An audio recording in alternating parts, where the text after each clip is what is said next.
कबीर के बाद भक्ति संतों में आते हैं गुरु नानक। निर्गुण विचारधारा के दूसरे प्रमुख संत थे गुरु नानक। गुरु नानक भी कबीर की भांति हिंदू मुस्लिम एकता में विश्वास करने वाले तथा पारिवारिक जीवन व्यतीत करने वाले संत थे। उनका जन्म पंजाब में लाहौर से 30 मील दूरी तलवंडी, जिसे आधुनिक काल में ननकाना साहिब कहा जाता है, जो पाकिस्तान में है, में हुआ था। नामक ग्राम में 1469 में एक खत्री परिवार में हुआ था। उनके पिता कालू ग्राम के पटवारी थे।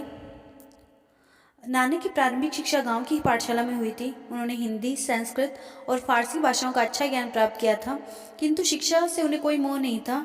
बचपन से ही वे विचार मग्न रहते थे एवं जीवन एवं मृत्यु जैसी बड़ी समस्याओं पर विचार करते रहते थे। उनकी ऐसी स्थिति देखकर उनके पिताजी ने 18 वर्ष की आयु में उनका विवाह कर दिया और उसके पश्चात उनके 2 पुत्र भी हुए।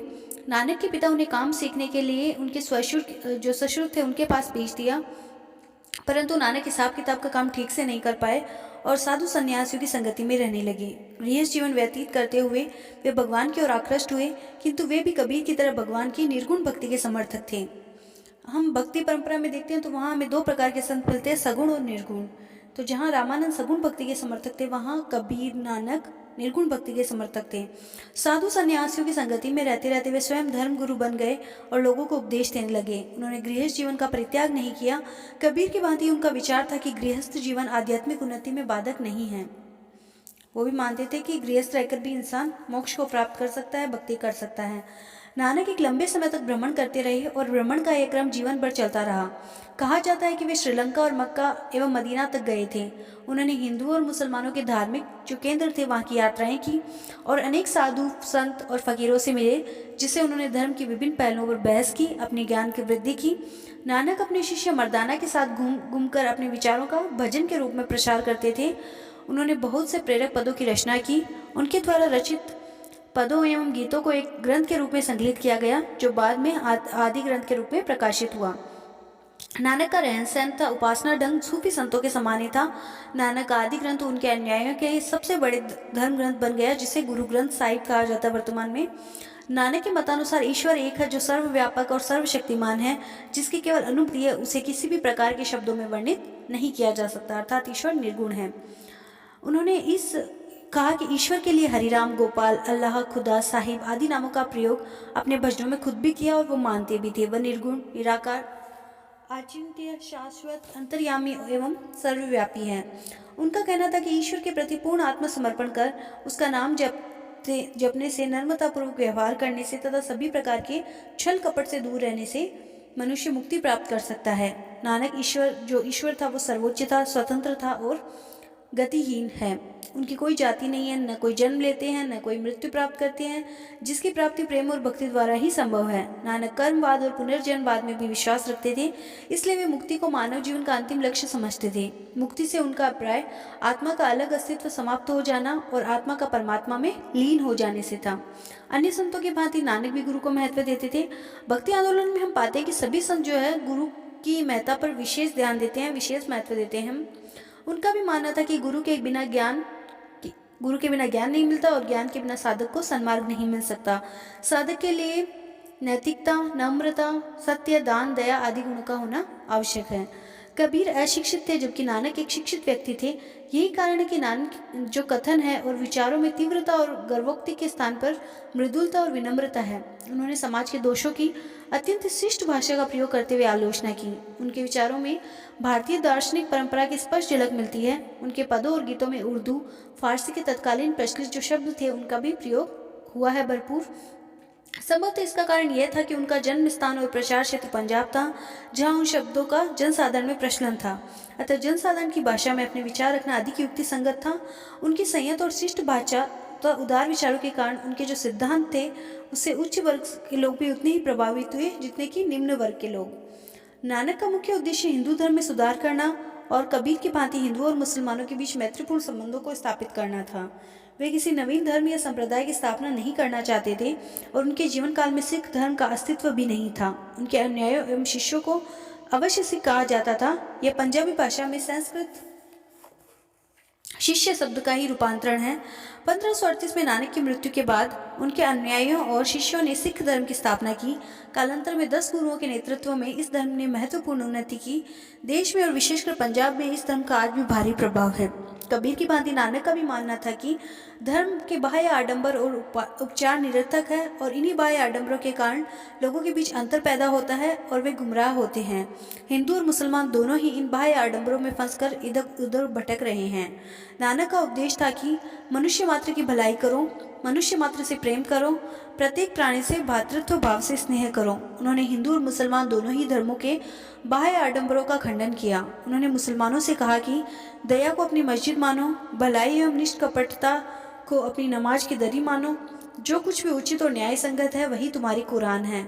नम्रता को अपनी सुन्नत मानो, शिष्टाचार को अपना रोजा मान लो और इसी प्रकार मुसलमान बन जाएगा। इसलिए नानक का मानना था कि इस्लाम और हिंदू धर्म दोनों में ही अच्छाइयाँ हैं, तो इन दोनों में इतनी दूरी नहीं होनी चाहिए।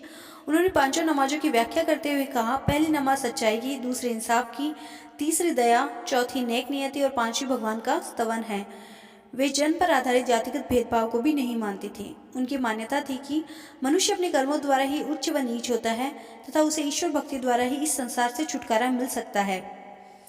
नानक ने हिंदुओं से भी कहा कि मैंने चारों वेद पढ़े हैं, 68 तीर्थों पर स्नान किया है, वनों और जंगलों में निवास किया है और सातों ऊपरी व निचली दुनियाओं का ध्यान किया है और मैं इस नतीजे पर पहुंचा हूं कि मनुष्य 4 क्रमों द्वारा मुक्ति प्राप्त कर सकता है: भगवान से भय, उचित कर्म, ईश्वर और उसकी दया में विश्वास, एक गुरु में विश्वास जो आपको उचित मार्ग दिखा सके। नानक ने हिंदुओं के प्राय सभी बाह्य आडंबरों का खंडन किया, जैसे मूर्ति पूजा, तीर्थ यात्रा, संसार त्याग आदि। वे मध्य मार्ग पर चलने का उपदेश देते थे तथा हृदय व मस्तिष्क की पवित्रता पर जोर देते थे। उनका लक्ष्य था हिंदू और मुसलमानों में एकता स्थापित करना और जो धार्मिक विद्वेष फैला हुआ है उस वातावरण में समरसता का प्रसार करना। उनके कथन है, बंदे एक खुदाए के हिंदू मुसलमान, दावा राम रसूल कर लड़ते बेईमान। नानक का उपदेश था, संसार में ईश्वर एक है, दूसरा कोई नहीं। नानक सच कहता है। नानक के उपदेशों का अन्य संतों पर भी अधिक प्रभाव पड़ा, क्योंकि जहाँ कबीर की कटुता ने लोगों को रुष्ट किया, वहाँ नानक के जो भाषा शैली थी उसने लोगों को प्रभावित किया और उनके हृदय पर विजय प्राप्त की। नानक की सबसे बड़ी विशेषता यह थी कि वे दुर्गुणों से घृणा करते थे, दुर्गुणियों से नहीं। उन्होंने पतितों से प्रेम किया और उन्हें सन्मार्ग का पथिक बनाया। उन्होंने प्रेम, तर्क और मधुर वाणी से दूसरों के हृदय को जीता। उन्होंने नेक कमाई करने का उपदेश दिया और बांट कर खाने की आदत अपने शिष्यों में डाली। नानक की शिक्षाओं के विषय में कनिंघम ने लिखा है कि जगदीश्वर ही सब कुछ है, मानसिक पवित्रता ही सब कुछ है, मानसिक पवित्रता ही प्रथम धर्म है, श्रेष्ठ, प्रार्थनीय और शलभनीय वस्तु है। नानक जी के आत्मोत्सर्ग और आराधना सीखने का उपदेश देते थे। वे अपने ग्रंथों, जो उनके प्रवर्तक है, उनको श्रेष्ठ और असाधारण गुणों से भर देना चाहते थे। उनका कहना था कि दूसरों के भांति ही गुरु भी एक प्राणी है जो अपने उच्च जीवन से जाने जाते हैं। नानक कोई धर्म अथवा संप्रदाय के प्रवर्तक नहीं थे, बल्कि एक सुधारक थे। वे वेदों और कुरानों को नहीं मानते थे।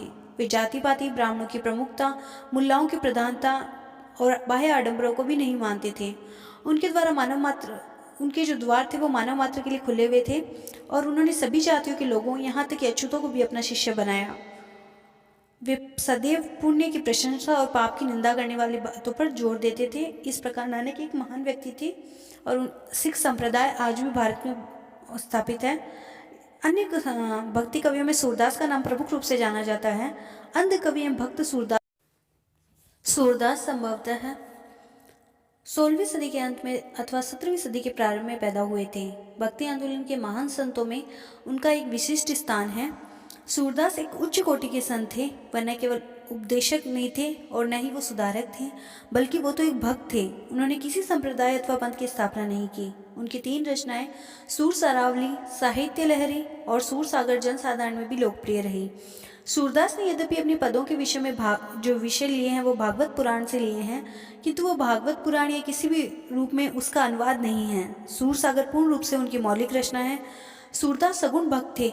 उनके जो भगवान थे, आराध्य देव थे, वो श्री कृष्ण थे। सूर के काव्य में भक्ति, वात्सल्य और श्रृंगार तीनों रसों की त्रिवेणी का सुंदर संगम हुआ है। पुष्टि मार्ग में दीक्षित होने से सूरदास की कृष्ण भक्ति में दास्य भावना की प्रधानता थी। इसलिए सूर सागर जो है उनका ग्रंथ, उनका आरंभ ऐसे किया है, चरण कमल बंदी हरि राई से किया है। वल्लभाचार्य से दीक्षा लेने के बाद सूर की भक्ति का स्वरूप ही बदल गया और उन्होंने सखा भाव को अपना लिया। सूर सागर में प्रेम और भक्ति दोनों देखने को मिलते हैं, परंतु वह कृष्ण के बाल चरित्र का विशेष रूप से उल्लेख करते हैं। अंध कवि की तीक्ष्ण मनोवैज्ञानिक दृष्टि ने बालक के अंतरंग में बैठकर उनके सूक्ष्माति सूक्ष्म आंतरिक भावों को इस खूबी से चित्रित किया, मानो स्वयं सरस्वती ने किसी भावुक बालक की जीवा पर बैठकर उसके सुकुमार अंतर्भावों को वाणी दे दी हो। सूर ने ब्रज भाषा में अनेक रचनाएं की। उनकी रचनाएं भगवत भक्ति का पाठ करवाती है। पिछले 300 वर्षों से अधिक समय तक संपूर्ण उत्तरी भारत के नर नारियों के लिए वो प्रेरणा स्रोत रही हैं। इसके अलावा अन्य कवियों में तुलसीदास, संत कवि गोस्वामी तुलसीदास की जन्म तिथि के बारे में आज भी विद्वानों में मतभेद है। अधिकांश विद्वानों के अनुसार उनका जन्म 1532 के आसपास हुआ था। तुलसीदास को अपनी पत्नी रत्नावली से अत्यधिक प्रेम था और वे उसके बिना एक क्षण भी नहीं रह पाते थे। कहा जाता है कि एक दिन तुलसीदास की अनुपस्थिति में उनकी पत्नी अपने भाई के साथ मायके चली गई। घर आने पर तुलसीदास को जब इसका पता चला, वो तुरंत अनेक कठिनाइयों को सहकर अपनी पत्नी के पास चले गए। तुलसीदास की इस कामासक्ति को देखकर रत्नावली ने तुलसीदास से कहा, हाड़ मांस और चर्म की देह के प्रति आपको जितनी प्रीति है, उतनी यदि श्री राम में होती तो भवसागर पार उतर जाते। पत्नी के इन शब्दों से तुलसी ने ज्ञान जो चक्षु थे वो खुल गए और उन्हें अपनी गलती का एहसास हुआ। अब उनमें वैराग्य जाग गया। वे उसी क्षण पत्नी को छोड़कर चले आए और राम भक्ति में डूब गए। अब उनका सारा जीवन ही राममय हो गया। उन्होंने अपने श्रेष्ठतम और विख्यात ग्रंथ रामचरितमानस की रचना 1575 में आरंभ की और 2 वर्ष 7 माह के अथक प्रयास के बाद उसे पूरा किया। इस महान ग्रंथ के अलावा तुलसीदास के अन्य ग्रंथ भी है, जिनमें गीतावली, कवितावली, विनय पत्रिका, हनुमान बाहुक आदि है। राम भक्ति की महिमा गुणगान करते हुए 1623 ईस्वी में तुलसीदास का देहांत हो गया। तुलसी न केवल एक आध्यात्मिक भक्त थे, बल्कि वे समाज और धर्म सुधारक भी थे। उन्होंने अपनी रचनाओं के माध्यम से तत्कालीन समाज एवं धर्म में जो बुराइयां व्याप्त थी उनको दूर करने का प्रयास किया और उसे भक्ति और प्रेम का उपदेश दिया। तुलसी ने प्रचलित मतों में भी समन्वय करने का प्रयास किया। उन्होंने शूद्रों और ब्राह्मणों में समन्वय स्थापित करने का प्रयास किया। उन्होंने अपनी रचनाओं में गुरु भक्ति, नारी के प्रति श्रद्धा, भातृ स्नेह, शासक के कर्तव्य और सामाजिक एवं नैतिक मूल्यों पर बहुत अधिक जोर दिया है। उन्होंने किसी नए संप्रदाय अथवा धर्म की स्थापना नहीं की, अपितु प्रचलित धार्मिक मतों में ही समन्वय का प्रयास किया। उदाहरणार्थ भगवान श्री राम लाल या सफ़ेद रंग का चंदन लगाए हुए हैं। उस समय एक सांप्रदायिक विवादग्रस्त प्रश्न था। तुलसी ने समन्वयवादी दृष्टिकोण अपनाते हुए जैसा चंदन उनके शरीर पर अच्छा लगता है, वही चंदन भगवान श्री राम लगाए हुए हैं। तुलसी ने निर्गुण और सगुण विचारधारा में भी समन्वय स्थापित किया। सगुण है अगुण है नहीं कछु भेदा। उनका कहना था, जैसे जल और तरंग अलग नहीं है, इसी प्रकार सगुण और निर्गुण भी अलग नहीं है। सगुण रूप तो उसकी लीला मात्र है। सगुण संधारक के लिए उसके वास्तविक रूप में कोई अंतर नहीं पड़ता, केवल उनके नाम का अंतर होता है। ब्राह्मण का यथार्थ भाव जो का त्यों बना रहता है। तुलसी जातीय क्षेत्र में भी उदार थे। उन्होंने भगवान श्री राम, शबरी, अहिल्या दोनों के निवास स्थान पर जाते हैं भगवान श्री राम। इतना ही नहीं, भगवान राम ने शबरी के जूठे बेर भी खाए थे। इस प्रकार के प्रसंगों के माध्यम से तुलसी ने उस समय जो जाति पाति थी, भेदभाव थे, उनको दूर करने का प्रयास किया। गोस्वामी जी ने क्रांति लादी धार्मिक क्षेत्र में व धर्म के साथ साथ सामाजिक क्षेत्र में भी महत्वपूर्ण सुधार में विश्वास रखते थे। उनका विश्वास था कि यदि जनता का आचरण शुद्ध हो गया तो सामाजिक अनैतिकता स्वतः ही दूर हो जाएगी। इसी दृष्टि से उन्होंने मर्यादा पुरुषोत्तम श्री राम के चरित्र को जनता के समक्ष रखा और उसी के अनुसार जीवन व्यतीत करने का उपदेश दिया। कबीर और नानक की भांति तुलसीदास भी गुरु के महत्व को स्वीकार करते थे। उन्होंने लिखा है, बंदो गुरुपद कंज कृपा सिंधु नर रूप हरि। इतना ही नहीं, उनके मत से गुरु की वंदना तो राजा को भी करनी चाहिए, गुरु को तो परमेश्वर के समान मानना चाहिए। तुलसी जाति पाति के विरोधी थे। उन्होंने निम्न और ऊंची जातियों में किसी भी प्रकार का भेदभाव नहीं माना, परंतु उनका मानना था कि जिस प्रकार निम्न जातियों की रक्षा करना अथवा उसकी सहायता करना उच्च वर्ग का कर्तव्य है, उसी प्रकार निम्न वर्गों का भी कर्तव्य है कि वे उच्च वर्ग के लोगों के प्रति श्रद्धा और सम्मान का व्यवहार करें। कुछ लोगों ने तुलसी के इस पद को ढोर गंवार, शूद्र, पशु, नारी, सकल ताड़ना के अधिकारी लेकर उन पर स्त्री विरोधी होने का आरोप लगाया है, परंतु इस प्रकार का आरोप न्याय संगत नहीं लगता। वस्तुतः तुलसी नारी के उस रूप के विरोधी थे जिसको वह मानव जाति और समाज की उन्नति में हानिकारक मानते थे। अन्यथा उन्होंने कौशल्या, सीता, मंदोदरी और तारा का जो चरित्र चित्रण किया है, उससे स्पष्ट हो जाता है कि तुलसी नारी समाज के प्रति कितनी अधिक श्रद्धा रखते थे। इस प्रकार तुलसी ने अपनी रचनाओं द्वारा जनता के चरित्र एवं मध्यकालीन सामाजिक जीवन की बुराइयों को दूर करने का प्रयास किया। इतिहासकार स्मिथ ने उनके बारे में लिखा है कि अकबर की विजय वास्तव में क्षणिक थी और आपकी काव्य संबंधी विजय सदैव के लिए थी, क्योंकि वह जनता के हृदय की विजय थी। तुलसीदास का रामचरितमानस आज भी जनमानस में उतना ही प्रचलित है। राजस्थान में मीराबाई स्त्री संतों में हुई थी। राजस्थान में सगुण भक्ति रस की धारा प्रवाहित करने वाली संत श्रोमणी मीरा सर्वोपरि है। मीरा की भी जन्म तिथि में विवाद है। आचार्य रामचंद्र शुक्ल ने मीरा का जन्म विक्रम संवत 1573 यानी कि 1516 ईस्वी माना है, जबकि नरोत्तम दास स्वामी विक्रम संवत 1591 और 1561 के बीच मानते हैं। प्राप्त साक्ष्यों के अनुसार मीरा मेड़ता के राठौड़ राव दूधा के पुत्र रतन सिंह की इकलौती पुत्री थी। अधिकांश विद्वान मीरा का जन्म 1498 के आसपास निर्धारित करते हैं, जो उचित ही लगता है। 2 वर्ष की आयु में उन्हें मातृ शोक उठाना पड़ा और राव दूधा ने ही मीरा का लालन पालन किया। दूधा का परिवार कृष्ण भक्त था, अतः मीरा के मन में भी बचपन से ही कृष्ण भक्ति का संचार हुआ। 1516 में मीरा का विवाह मेवाड़ के महाराणा सांगा के पुत्र भोजराज के साथ हुआ। दुर्भाग्य से विवाह के 7 वर्ष बाद ही मीरा विधवा हो गई। मीरा को इस दुखद घटना से इतना भारी आघात लगा कि उनका मन संसार से उकट गया और वह अधिकांश समय सत्संग और कृष्ण भक्ति में बिताने लगी। थोड़े दिनों के बाद खानवा के युद्ध में उनके पिता रतन सिंह मारे गए और 1 वर्ष बाद ही श्वसुर जो राणा सांगा थे उनकी भी मृत्यु हो गई। उधर उनके चाचा वीरमदेव से मालदेव ने मेड़ता छीन लिया था। सांगा की मृत्यु के बाद रतन सिंह और उसके बाद विक्रमादित्य मेवाड़ के राणा बने। उन दोनों ने मीरा को घोर यातनाएं दी, परंतु कृष्ण भक्ति में लीन मीरा इन यातनाओं से प्रभावित नहीं हुई। अंत में मीरा चित्तौड़ छोड़कर वृंदावन चली गई, जहाँ से वह द्वारिका चली गई और वहीं पर उनका देहांत हो गया। मीरा ने कृष्ण भक्ति का बीजारोपण राजस्थान में किया और वो बचपन से ही कृष्ण की भक्ति। इस संबंध में अनेक जन श्रुतियाँ प्रचलित हैं। यदि मीरा के पदों का समुचित अध्ययन किया जाए तो मीरा की आध्यात्मिक यात्रा 3 सोपानों से गुजरती है। पहला सोपान प्रारंभ में उसका कृष्ण के लिए लालायित रहने का है, जबकि वह व्यग्र होकर गा उठती है, मैं विरहणी बैठी जागूं जग सोई रे आली। और कृष्ण जब मिलन हो जाता है वो तड़प कर बोल उठती है, दर्शन बिन दुखन लागे नैन। दूसरा सोपान वह है जब उसे कृष्ण भक्ति के में उपलब्धियों की प्राप्ति हो जाती है और वह कहती है, पायो जी मैंने राम रतन धन पायो। और तीसरा और अंतिम सोपान वह है जब उसे आत्मबोध हो जाता है, जो भक्ति की चरम सीढ़ी है। वह अपनी भक्ति में सख्य भाव से आत्मप्रोत होकर कहती है, मारो तो गिरधर गोपाल दूजो न कोई। मीरा अपने प्रियतम से मिलकर उसके साथ एकाकार हो गई है। वास्तव में मीरा नारी संतों में ईश्वर प्राप्ति हेतु लगी रहने वाली साधिकाओं में प्रमुख है। उनका भक्ति से ओतप्रोत साहित्य अन्य भक्तों के लिए भी प्रेरणादायक है। मीरा के काव्य में सांसारिक बंधनों को त्याग कर ईश्वर के प्रति पूर्ण रूप से समर्पण का भाव हमें मिलता है। कृष्ण को ही वह परमात्मा और अविनाशी मानती हैं। उनकी भक्ति में कहीं आडंबर दिखाई नहीं देता। उनको भक्ति की चरम सीमा थी। उनको भक्ति की सबसे बड़ी विशेषता भावना और श्रद्धा थी। वह किसी संप्रदाय विशेष से बंधी नहीं रही। उनके लिए मंदिर के द्वार सबके लिए खोल देने चाहिए, क्योंकि ईश्वर भक्ति का अधिकार सबको है। महादेवी वर्मा के अनुसार मीरा पद विश्व के भक्ति साहित्य के रत्न हैं। मीरा ने बहुत से पदों की रचना की थी। उन्होंने राग गोविंद नामक ग्रंथ की रचना की, परंतु अब इनमें से अधिकांश ग्रंथ उपलब्ध नहीं हैं। अब बात करते हैं भक्ति आंदोलन की विशेषताओं की। तो भक्ति आंदोलन के संतों की शिक्षाओं में बहुत सी बातें एक समान थी। उनकी वाणी की विशेषताएं भी समान थी और जो प्रमुख विशेषता सभी संतों में पाई गई है वो इस प्रकार है।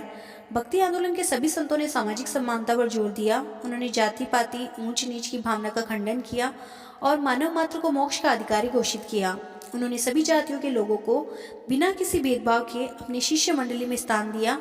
रामानंदी सूत्र जाति पाति जाने नहीं कोई, हरि को भजे सो हरि को होई को ग्रहण किया और इसका प्रचार किया।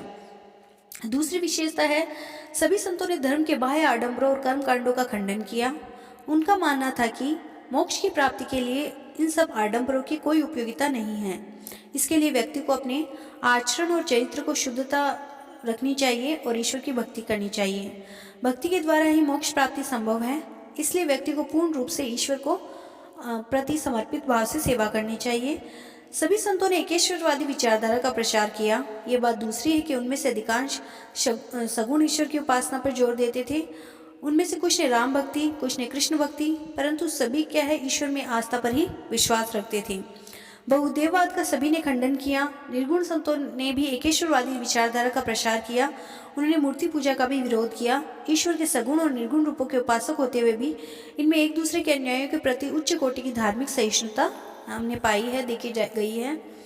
इसके अलावा भक्ति मार्ग के सभी संतों ने लोक भाषाओं को अपनी प्रचार का माध्यम बनाया। संस्कृत के विद्वान एवं पंडित होते हुए भी कई संतों ने संस्कृत की अपेक्षा जनसाधारण की भाषा में ही अपनी रचनाएं की और उसी में उपदेश दिए, जिसके परिणाम स्वरूप जनसाधारण में भक्ति का संचार हुआ। भक्ति आंदोलन के अधिकांश संतों ने निवृत्ति मार्ग का विरोध किया। उनके अनुसार भक्ति के लिए घर गृहस्थी छोड़कर सन्यासी होना आवश्यक नहीं है। इस संसार में रहते हुए और अपने सांसारिक कर्तव्यों को पूरा करते हुए भी इंसान भक्ति कर सकता है, मोक्ष प्राप्त कर सकता है। भक्ति आंदोलन के अधिकांश संतों ने हिंदू और मुसलमानों में विद्यमान पारस्परिक मतभेदों की खाई को पाटने का काम किया। उन्होंने दोनों जातियों के लोगों को एक दूसरे के समीप लाने का और उनमें आपसी सद्भावना और प्रेम जागृत करने का प्रयास किया। इस आंदोलन की एक विशेषता यह रही कि इसे न तो राज्याश्रय प्राप्त होता था और न ही उच्च वर्ग का समर्थन। यह एक जनवादी आंदोलन था और सामान्य जनता ने इसमें पूरा सहयोग दिया और फिर भी इसका द्वार थे वो उच्च निम्न सभी वर्गों के लिए खुले हुए थे। अब अगर हम भक्ति आंदोलन के महत्व और समाज पर, भारत में उसके प्रभाव की बात करें तो भक्ति आंदोलन ने संपूर्ण भारत को प्रभावित किया। उसका प्रभाव कई सदियों तक कायम रहा। बौद्ध धर्म के पतन के पश्चात भक्ति आंदोलन जैसा देशव्यापी जन आंदोलन हमारे देश में दूसरा नहीं हुआ था। डॉक्टर आशीर्वाद लाल श्रीवास्तव का कहना है कि यह जन आंदोलन था और इसने लोगों को गहरे रूप से प्रभावित किया। भक्ति आंदोलन की सबसे बड़ी देन सार्वभौम मानवता के आधार पर लोक धर्म और संस्कृति के समस्त सूत्रों को इकट्ठा करना था। इस मार्ग के संतों ने जाति पाति और वर्ग भेद को मिटाकर सब मनुष्यों को समान घोषित किया। मानववाद के स्थान पर उन्होंने व्यक्तिवाद को भी जगह दी। उनके विचारानुसार प्रत्येक व्यक्ति का भगवान से सीधा और व्यक्तिगत संबंध है। इसकी खोज के लिए गुरु आवश्यक है और इस खोज के लिए व्यक्ति को अपना रास्ता चुनने का अधिकार है। वो निर्गुण सगुण उपासना, भक्ति, ज्ञान, शिक्षा, जिस भी रास्ते को चुने उसका अधिकार है, परंतु सबसे सरल रास्ता है भक्ति। उसके लिए घर गृहस्थी को छोड़ना आवश्यक नहीं है। आवश्यक था सदाचार और मन संयम, बाह्य आडंबरों का त्याग। भक्ति में ही मुक्ति का अनुभव हो जाता है। इस दृष्टि से भक्ति आंदोलन धार्मिक पुनर्जागरण और सुधारवादी आंदोलन था। सभी संतों ने बहुदेववाद, बाह्य आडंबर, धार्मिक पाखंड, कर्मकांड, जाति पाति, ऊंच नीच की भावना व बंधन, पुरोहित वर्ग की प्रमुखता आदि का घोर विरोध किया। इससे समाज में सुधारों की लहर दौड़ गई और पीड़ित हिंदुओं में आत्मविश्वास की भावना जागृत हुई। भक्ति आंदोलन ने हिंदू और मुसलमानों में आपसी सद्भावना, एकता एवं मैत्री को विकसित करने में महत्वपूर्ण भूमिका अदा की। कबीर, नानक, दादू, सूफी संतों ने अपने उपदेशों और सिद्धांतों से दोनों संप्रदायों में विद्यमान पारस्परिक विद्वेष और मनोमालिन्य को दूर करने का प्रयास किया। उन्होंने धार्मिक संकीर्णता का अंत करके सहिष्णुता का अंकुर उत्पन्न किया, जिसके परिणाम स्वरूप दोनों धर्मों के लोग एक दूसरे के नजदीक आए। इस्लाम के आगमन के बाद हिंदू समाज एक विचित्र सी निराशा, उदासीनता और ग्लानि में डूब गया था। राजनीतिक, धार्मिक, आर्थिक एवं सामाजिक सुधारों से वंचित तथा मुसलमानों के अत्याचारों से पीड़ित हिंदू समाज घोर निराशावादी हो गया था। भक्ति आंदोलन ने ऐसे समय में नव स्फूर्ति और नव जागृति का प्रसार किया। उन्होंने हिंदू समाज में दृढ़ आत्मविश्वास, आत्मशक्ति और अपूर्व नैतिक बल का उत्थान किया। इसी के सहारे धार्मिक अत्याचार और दमन के उस युग में हिंदू समाज और सभ्यता अपने आप को सुरक्षित रख पाई। भक्ति आंदोलन ने केवल नैतिक जागृति का काम किया, अपितु राजनीतिक पुनर्जागरण के बीज भी बोए। हिंदुओं में अपने धर्म, संस्कृति और समाज की सुरक्षा उत्पन्न हुई और उनमें राष्ट्रीय भावना भी जागृत हुई। सर्वप्रथम दक्षिण के हिंदुओं ने विजयनगर साम्राज्य की स्थापना की। बाद में उत्तर भारत में सिखों एवं जाटों का तो दक्षिण में मराठों का साम्राज्य स्थापित हुआ। दिल्ली के सुल्तान फारसी और अरबी साहित्यकारों के आश्रयदाता थे। उन्होंने संस्कृत तथा भारत की लोक भाषाओं को कभी प्रोत्साहन नहीं दिया। संस्कृत के अध्ययन एवं अध्यापन की सुविधा नहीं थी और हिंदू विद्यालयों के अभाव में हिंदुओं का बौद्धिक स्तर भी गिरता जा रहा था। भक्ति आंदोलन के संतों ने अपनी अपनी प्रादेशिक भाषाओं में अपने उपदेश दिए तथा कवितावली, दोहावली के माध्यम से जनता में अपने संदेशों का प्रचार किया। इससे एक तरफ तो हिंदुओं का बौद्धिक स्तर उन्नत हुआ, दूसरी तरफ प्रादेशिक भाषाओं के साहित्य की भी उन्नति हुई। इस प्रकार हिंदू धर्म की आत्मा जीवित रही और उसे शक्ति प्रदान भक्ति आंदोलन ने की। आधुनिक समय में भक्ति आंदोलन के महत्व का पुनर्मूल्यांकन करने का प्रयास किया जा रहा है। आधुनिक विद्वानों का मानना है कि भक्ति आंदोलन के दो मुख्य उद्देश्य थे। पहला, हिंदू धर्म एवं समाज में सुधार लाना। दूसरा, हिंदू मुस्लिम एकता कायम करना। अपने प्रथम उद्देश्य की पूर्ति में इस आंदोलन को आंशिक सफलता ही मिल पाई, परंतु यह सफलता न तो स्थायी थी और न ही देशव्यापी। हिंदू धर्म की सुदृढ़ प्राचीरों को गिराने में भक्ति आंदोलन को सफलता नहीं मिली। आज भी हिंदू समाज उन्हीं बातों को प्रधानता देता है जिसके विरुद्ध भक्ति आंदोलन ने आवाज उठाई थी। इस प्रकार धर्म के क्षेत्र में बहुदेववाद, मूर्ति पूजा, धार्मिक आडंबर प्रचलित है। इसका एक कारण तो यह रहा कि विभिन्न धर्म प्रचारकों के न चाहते हुए भी उनकी मृत्यु के बाद उनके शिष्यों ने पृथक पृथक संप्रदायों का निर्माण करके हिंदू धर्म संप्रदायों की संख्या में वृद्धि की। ये नवीन संप्रदाय हिंदू समाज एवं धर्म में कोई सुधार नहीं ला सके और उनमें से कुछ तो हिंदू धर्म एवं समाज से पृथक ही हो गए, जैसे सिख संप्रदाय। इस प्रकार हिंदू धर्म में सुधार करने का उद्देश्य जो था वो पूर्ण रूप से पूरा नहीं हुआ। उसी प्रकार भक्ति आंदोलन का दूसरे उद्देश्य में भी सफलता नहीं मिली। उस युग में भक्ति आंदोलन इस दिशा में विशेष प्रगति नहीं कर पाया क्योंकि मुस्लिम शासक और जनता अपने विशेषाधिकारों को त्याग कर हिंदू समाज के साथ समानता का व्यवहार करने को तैयार नहीं थी। ऐसी स्थिति में हिंदू मुस्लिम एकता की कल्पना ही निरर्थक है। इस पर भी भक्ति आंदोलन के महत्व को से इनकार नहीं किया जा सकता। हमें पहली बार उस युग के एक अनुपम सांस्कृतिक अभ्युत्थान का दर्शन होता है। भक्ति आंदोलन की उपयुक्त समीक्षा के बाद स्पष्ट हो जाता है कि भक्ति आंदोलन के संतों पर इस्लाम का कोई विशेष प्रभाव नहीं था। निम्न जातियों के प्रति उनकी दयालुता एवं उदारता इस्लाम के कारण नहीं थी। इस्लाम के भारत आगमन से पूर्व भी कई योगी और महात्माओं ने धर्म के बाह्य आडंबरों, कर्म कांडों और जाति पाति का खंडन किया था। उनकी परंपराओं से भक्ति आंदोलन के संतों ने भी प्रेरणा ली थी। इसी प्रकार गुरु पूजा को इस्लाम की देन बताना भी न्याय संगत नहीं होगा। गुरु भक्ति की परंपरा तो उपनिषद काल से ही हम हिंदू धर्म में पाते हैं। भक्ति आंदोलन के संतों में केवल कबीर और नानक ही ऐसे संत हुए जिनके विचारों पर इस्लाम का प्रभाव, अगर हम माने तो थोड़ा बहुत दिखाई देता है।